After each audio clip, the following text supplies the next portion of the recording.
रसिक मित्रांनो नमस्कार. आज कार्तिकी एकादशी.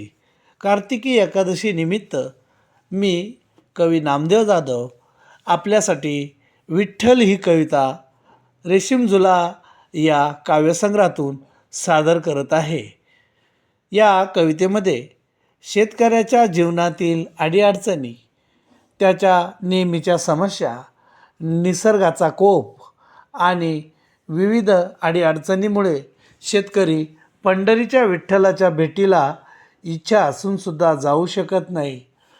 त्याच्या विठ्ठलाला त्याने जे साकडे घातलेले आहेत ते या कवितेमध्ये आपण ऐकावेत.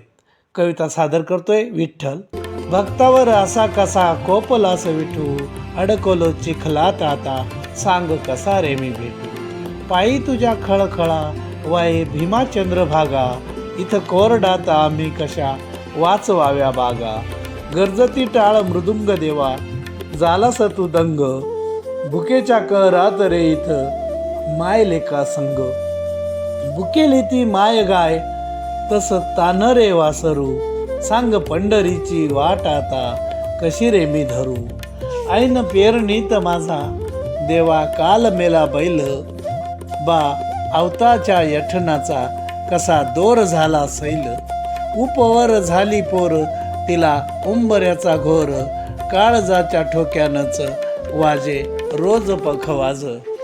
छान दिंड्या पताका तुझ्या झळकती दारी, तुझी कैवल्याची दिंडी माझी मरणाची वारी. आगळी ही लीला तुझी देवा गहन हा कावा, महिमा मी काय जाणू तुझा काय हा दावा. एकटाच विटेवरी खुबीने रे तू उभा, काय सांगू दारी माझ्या जसा सावकार उभा.